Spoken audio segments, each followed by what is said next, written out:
কথা বলতে হবে। 24 জুলাই গণঅভ্যুত্থানে আন্দোলনরত শিক্ষার্থীদের স্বার্থ ছিল কি ছিল না? কিন্তু এই দেশের আলেম ওলামা, মাদ্রাসার শিক্ষার্থী, দিনদার মুসলিমদের কোনো স্বার্থ ছিল না। ছিল তাদের দাবি একটাই ছিল যে এই দেশে তারা একটা নিরাপদ রাষ্ট্র পাবে, যেখানে তারা ধর্মকর্ম করতে পারবে। এটা ছিল কি ছিল না? কিন্তু আমরা কি দেখেছি জুলাই পরবর্তীতে এই দেশে? আমরা দেখেছি আওয়ামী যারা রাঘব বোয়াল, তারা নিরাপদে এই দেশ থেকে চলে গিয়েছে। ওবায়দুল কাদের এই দেশ ছেড়ে চলে গিয়েছে। তারেক সিদ্দিকী এই দেশ থেকে চলে গিয়েছে। বিপরীতে যারা আশিকুর রসুল, যারা নিরাপদ, তারা যুগের পর যুগ আয়না করে বন্দী আছে কি নাই? আপনার কথা বলা আছে কি নাই? আমরা দেখেছি আন্তর্জাতিক ট্রাইব্যুনাল বলেছে বাবাকে আটক রেখে সন্তান থেকে 160 পরাজয় করেছে। আমরা দেখেছি র্যাবের কুখ্যাত আলিমুদ্দিন আমাদের বোনকে ধর্ষণ করে 160 পরাজয় করেছে কি করে নাই? এরপর আমরা দেখেছি জুলাই পরবর্তীতে এই দেশে কোনো জঙ্গি হামলা হয় নাই, হয়েছে? কেউ আহত হয় নাই, কেউ নিহত হয় নাই। এরপরে বলা হচ্ছে আজকে জঙ্গি যুদ্ধের ভয় দেখানো হচ্ছে।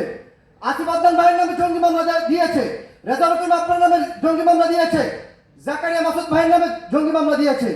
আমরা বলতে চাই যদি জঙ্গি থাকতো তাহলে হাসিনা পরবর্তীতে এই দেশে জঙ্গি হামলা হতো, একটাও হয় নাই, হয়েছে? বরঞ্চ এদেশে স্বরাষ্ট্র উপদেষ্টা বলেছে কোন জঙ্গি এদেশে নাই, এবং ডিএমপির কমিশনার বলেছে এই দেশে হাসিনা জঙ্গি জুজুর নাটক সাজিয়েছে। জুলাই পরবর্তীতে আমরা স্পষ্ট বলতে চাই, যদি এদেশে এলজিবিটির পক্ষে কথা বলতে পারে, সমকামীর অধিকার যদি তাদের পক্ষে কথা বলতে পারে, এবং যারা হচ্ছে নর্তুকি, তারা যদি তাদের পক্ষে কথা বলতে পারে, আমি মুসলিম হই, আমি কেন শরীরের পক্ষে কথা বলতে পারবো না?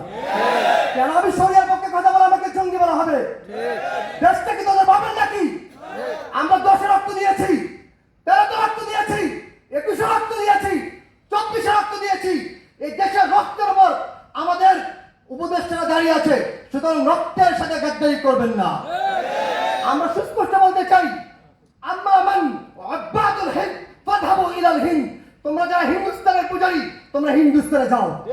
ওয়া আম্মা মান আব্বাদু আমেরিকা ফাযহাবু ইলা আমেরিকা, তোমরা যারা আমেরিকার গড, আমেরিকা যাও। লিমানিল আম, আসমান কার? লিমানিল আম আল্লাহ, আসমান কার? জমিন কার? সৃষ্টি কার? হুকুমদাতাকে? আমরা আব্বাদুল্লাহ, আমরা আল্লাহর ইবাদত করি, সুতরাং শাসন চলবে কার? শাসন চলবে কার? বলু বিআলা সাদিকুম, এই দিন আমার, এই দিন আমার। তাকবীর, তাকবীর। জাযাকাল্লাহ। আসসালামু আলাইকুম ওয়া রাহমাতুল্লাহ। আজকে অনেকের কথাই শুনলাম, এবং এই যে ভাইদের কথা সবচেয়ে কি বলবো, আসলে আমি কি বলবো আমি এটাও বুঝতে পারছি না। কেন জানেন? কারণ জুলাইয়ের সাফল্য ব্যর্থতা নিয়ে আমাকে বলা হয়েছে, এবং আমি চোখের সামনে শুধু ব্যর্থতা দেখি, এবং সবচেয়ে বড় নিজেদের ব্যর্থতা দেখি। কারণ এই ভাইদেরকে এখন পর্যন্ত আমরা তাদের সেই ন্যায় দিতে পারি না। এইটাই আমার সবচেয়ে বড় দুঃখ। আমার সাথে কি হয়েছে সেটা অনেকে জানে, অনেকে জানে না, অনেকে অনেক গুজব নিয়ে শুনেছে। তবে বর্তমানে এই বছরে, চলতি বছরের 18 মে আমার চাকরি খাওয়া হয়। কেন? 10 মাস ধরে আমাকে চুপ করানোর চেষ্টা করা হয় যে তুমি সিস্টেমের মধ্যে যেমন আসো অমনে চলতে থাকো, তোমার চাকরি নর্মাল হিসাবে চলে যাবে। এবং আমি যে ভিডিওটা বানিয়েছিলাম সেই ভিডিওটা ডিলিট করে ফেলতে বলা হয়। আমি একদম সার্ভিং একটা ব্রিগেডিয়ার জেনারেল, যেটাকে নেভিতে বলে কমোডোর, তার সামনে দাঁড়িয়ে বলেছে আমি করব না, এবং এরপরে যদি আমাকে নর্মাল অফিসারের মতো ট্রিট করতে পারেন করেন, না হলে বের করে দেন। সো তারা চুজ করলো যে বের করে দেব। যদিও সেই বের করে দেওয়াটাও আমার জন্য একটা প্রমাণ যে আলহামদুলিল্লাহ এর আগে আমাকে নিয়ে যেসব গুজব রটিয়েছিল যে আমার 5ই আগস্টের আগেই চাকরি খাওয়া হয়েছে, হ্যান ত্যান আরো কত কিছু, সেটাই ওরা নিজেরাই প্রমাণ করলো যে তা আসলে না। 2025 সালের 18 মে চাকরি খেলো। কেন? কারণ আমি সেই সিস্টেম, যেটাকে যে বিপ্লবকে ধামাচাপা দিয়ে গণ অভ্যুত্থান বলে আপাতত চালায় দিতে চায়, সেটা পক্ষে ছিলাম না।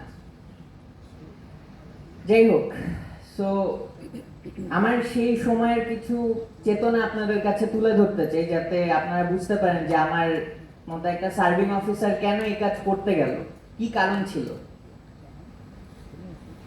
আবু জাহালকে যারা মেরেছিলেন তাদের মধ্যে দুইজন ছেলে ছিলেন, একজন ছিলেন মুয়াজ ইবেন আমর, আরেকজন ছিলেন মুয়াজ, দুইজনের নামই ছিলেন মুয়াজ আমর, আরেকজন নামটা মনে আসছে না।